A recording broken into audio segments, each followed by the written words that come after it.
Assalomu alaykum. Bugun biz tushda roza tutishni ko'rishning ma'nosi va islomiy talqini haqida gaplashamiz. Tushda roza ko'plab musulmonlar uchun eng muborak va xayrli tushlardan biridir.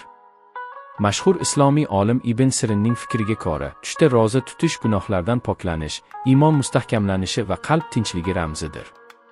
Agar kishi tushda Ramazon oyida roza tutayotganini ko'rsa, bu uning hayotiga baraka, rizq kengayishi va duo qabul bo'lishini bildiradi. Agar tushda roza tutish qiyinchilik bilan bo'lsa, Ibn Sirin va boshqa olimlarga ko'ra, bu sabr-toqat sinovlari va hayotdagi qiyinchiliklardan muvaffaqiyatli o'tish belgisi hisoblanadi.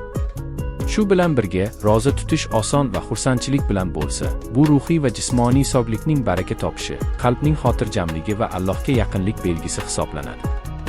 Ba'zi olimlar tushda roza tutmaslik yoki buzishni ko'rishni hayotdagi ehtiyotkorlik va muhim qarorlarni qayta ko'rib chiqish zaruriyati sifatida talqin qilishadi. Shu bilan birga, tushdagi roza tutish niyat va duoning qabul bo'lishi, qalb pokligi kabi ijobiy belgilarni ham bildiradi. Ramazon oyidagi ibodat va xayrli amallar tushlarda aks etishi mumkin. Tushda roza tutish nafaqat ruhiy tozalanish, balki sabr, baraka va iymonning kuchayishi belgisi hamdir.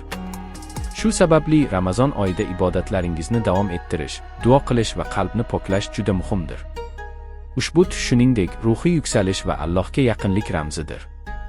Tushda roza tutish ko'rgan kishining hayotida baraka va yaxshiliklar kelishini ishonch bilan aytish mumkin.